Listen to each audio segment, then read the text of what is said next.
नमस्कार. मी आज एक नवीन अशी भयकथा घेऊन आलेली आहेत, जी आहे रात को यहाँ पे कोई भी ट्रेन नहीं रुकती है. एक रहस्यमय रेल्वे स्टेशनची कथा आहे.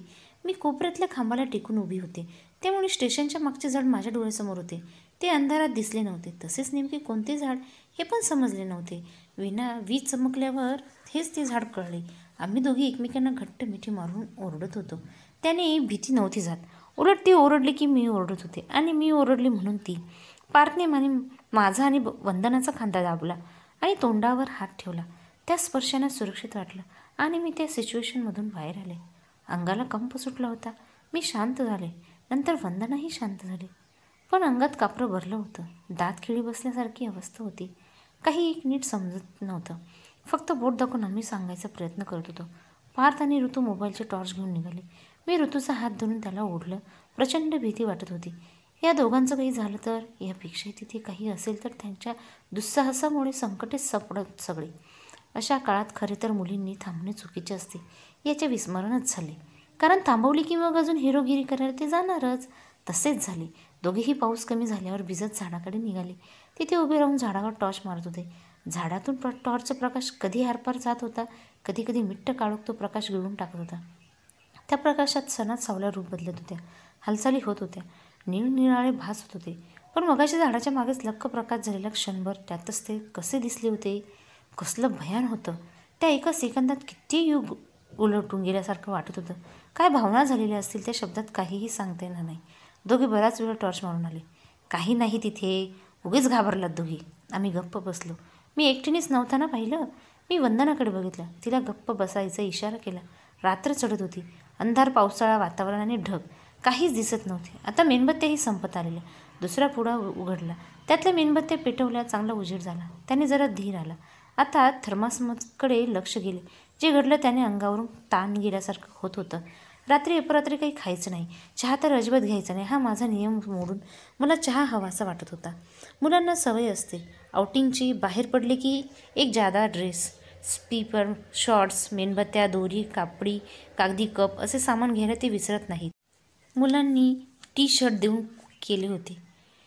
पण बदलायचं कसं आणि कुठे हा प्रश्न होता. तिकीट घर उघडली होती. पण आता तिथे जाऊन दोघी असल्या तरी एकट्या दोघी.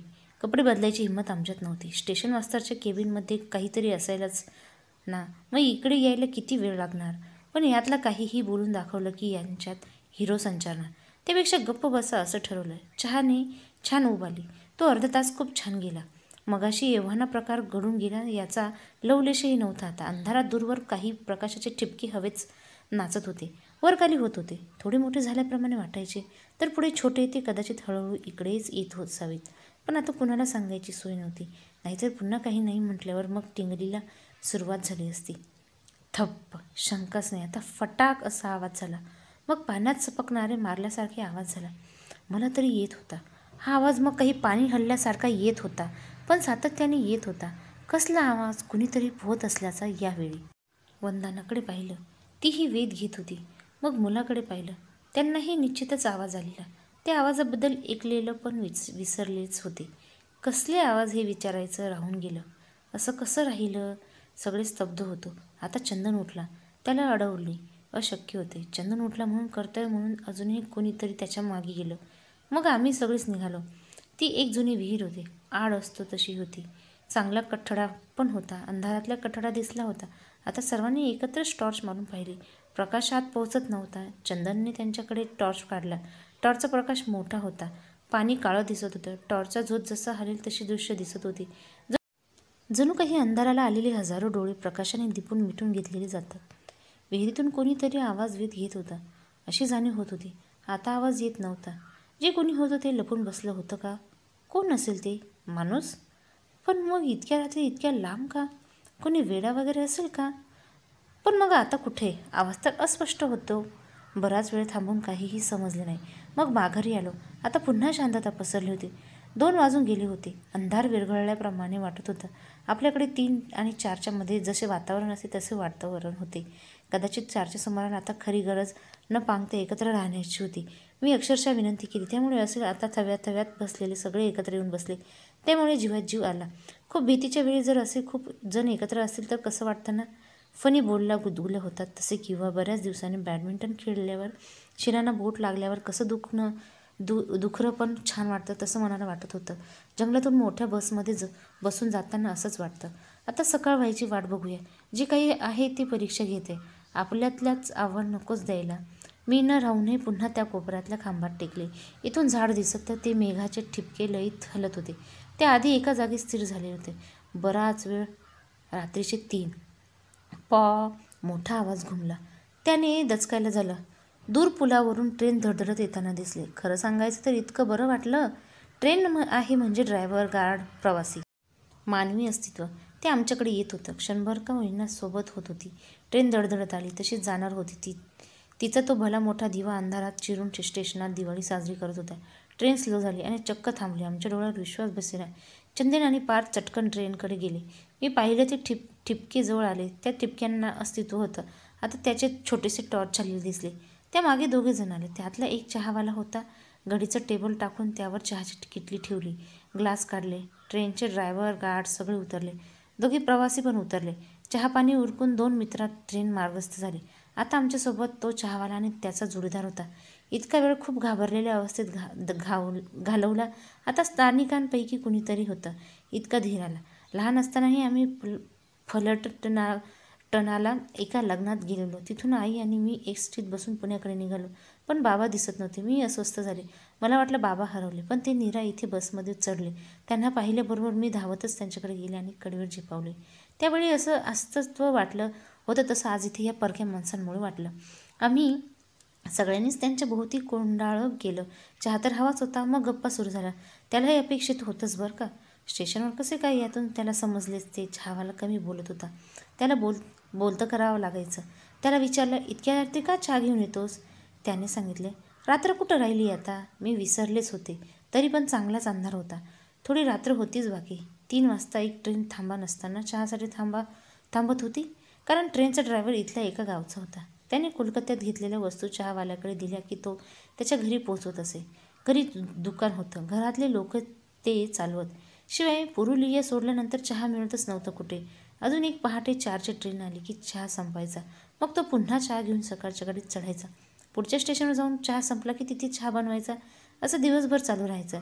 बेगून कोडर चालू असताना त्याचंही बरं चाललं होतं. पार्थने थेटच विचारलं, इथे भूत होतं का? त्याने नकारार्थी हात हलवला. मग इथल्या लोकांना असं काय दिसलं? तो हसला. लोक खराब असतात. अजूनही इथे काही खराब लोक स्टेशनच्या मागच्या बाजूला येतात.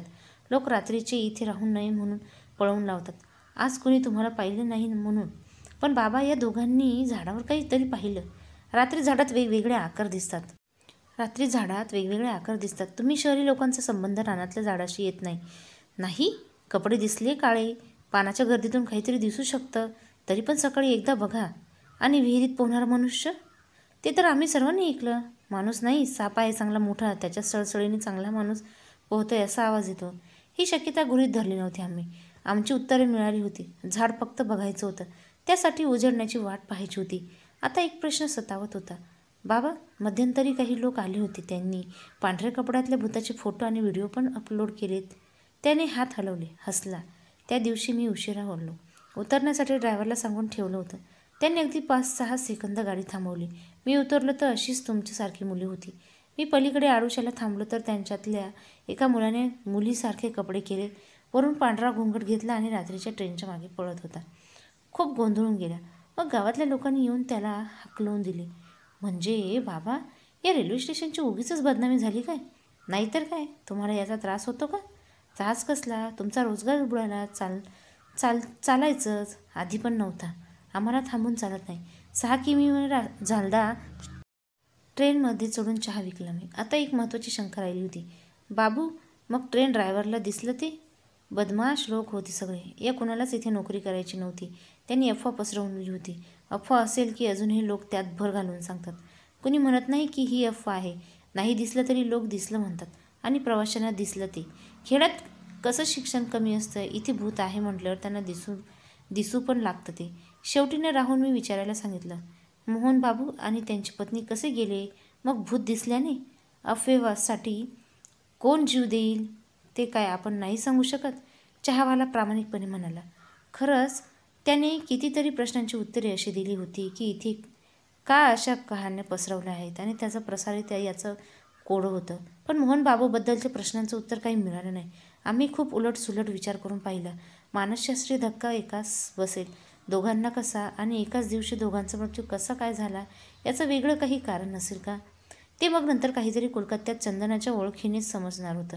आता त्यांची एडवी गरजच वाटत नव्हती. 4ही ट्रेन आली.